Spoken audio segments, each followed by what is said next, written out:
রোজায় আপনি কি ক্লান্ত? রমজান মাসে আমরা সারাদিন রোজা রেখে নানা রকম ইফতার করি। বুট, পেঁয়াজু, বেগুনি, জিলাপি, হালিম, অনেক মুখরোচক খাবার থাকে আমাদের ইফতারের প্লেটে। কিন্তু এইসব ভাজা পোড়া গুরুপাক খাবার খেয়ে আমাদের কি হতে পারে? সারাদিন রোজা রেখে আমাদের পাকস্থলী খুব ক্ষুধার্ত ও দুর্বল থাকে। তারপর যদি এত রকম গুরুপাক খাবার একসাথে খাওয়া হয়, তাহলে কি অবস্থা হবে? পেটের সমস্যা, মাথা ব্যথা, কোষ্ঠকাঠিন্য, দুর্বলতা, অবসাদ, আলসার, অ্যাসিডিটি, হজমের সমস্যা ইত্যাদি রোজার নিত্যসঙ্গী। অনেকের ওজনও বেড়ে যায়। রোজার মাস সংযমের মাস। খাবার থেকে শুরু করে ব্যায়াম, জীবনযাত্রা সবই হতে হবে নিয়ম মতো, সাধারণ এবং পরিমিত। রোজার আরেকটি উদ্দেশ্য হলো ফিট থাকা, রোগ থেকে দূরে থাকা। তাই খাবারও হতে হবে নিয়ম মতো। তাই এই ডায়েট টিপস গুলো মেনে চললে শরীরটাকে অনেক চাঙ্গা মনে হবে। ইফতার কিভাবে খাবেন? নিজেকে ইফতারের সামনে সংযত করুন। আস্তে আস্তে খাওয়া শুরু করুন।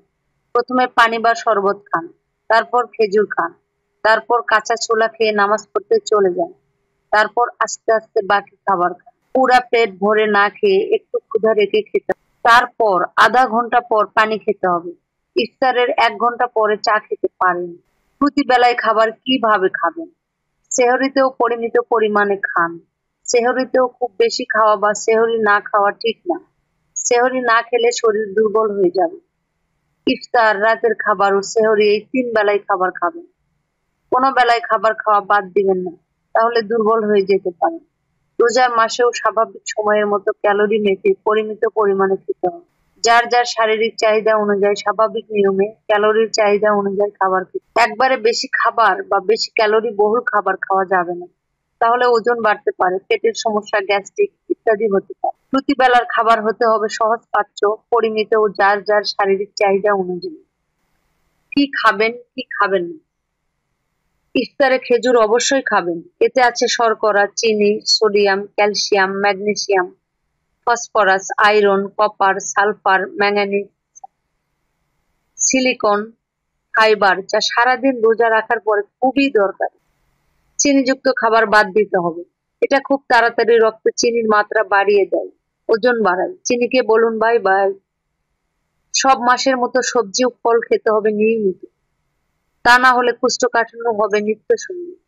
এই গরমে অন্তত 8 গ্লাস পানি না খেলে হজমের সমস্যা হবে। ইফতারের পর থেকে ঘুমাতে যাওয়ার আগ পর্যন্ত পানি পানি আর পানি খাবেন। একটু পর পর ডাবের পানিও খেতে পারেন। শরবত খাওয়া ভালো, এতে পানি শূন্যতা হবে না। বিভিন্ন ফলের চিনি ছাড়া শরবত, লাচ্ছি, ইসবগুলের শরবত ইত্যাদি খেতে পারেন। খাদ্য তালিকায় সব গ্রুপের খাদ্য থাকতে হবে। আমিষ, শর্করা, ফ্যাট, ভিটামিন, দুধ, দই ইত্যাদি খেতে হবে নিয়ম মতো। ফাইবার সমৃদ্ধ খাবার যেমন লাল আটা, বাদাম, বিনস, শস্য, ছোলা, ডাল ইত্যাদি খেতে হবে। এগুলো হজম হয় আস্তে আস্তে, তাই অনেক সময় পরে ক্ষুধা লাগে। রক্তে চিনির পরিমাণ তাড়াতাড়ি বাড়ে না। সুষম খাবার, দুধ খেতে হবে প্রতিদিন। ইফতারে কাঁচা ছোলা খাওয়া ভালো, তবে তেল দিয়ে ভুনা করে খাওয়া ঠিক না। সেহরিতে দুধ সমৃদ্ধ খাবার খেলে আস্তে আস্তে হজম হয়, ক্ষুধা কম লাগে। ভাজা পোড়া গুরুপাক খাবার যেমন ছোলা ভুনা, পেঁয়াজু, বেগুনি, চপ, হালিম, বিরিয়ানি বাদ দিন। তবে ঘরে তৈরি হালিম খেতে। ওজন কমাতে চাইলে শর্করা কম খেতে হবে। আমিষ ও সবজিকে বন্ধু বানিয়ে পেট ভরাতে হবে। প্রতিবেলা মাংস না খেয়ে অন্তত 1 বেলা মাছ খেতে চেষ্টা করুন। সহজ পাচ্য খাবার, ঠান্ডা খাবার যেমন দই, চিড়া খাবেন। তাহলে সারাদিন রোজা রাখা লাজুক পাকস্থলী শান্তিতে খাবার হজম করতে পারবে।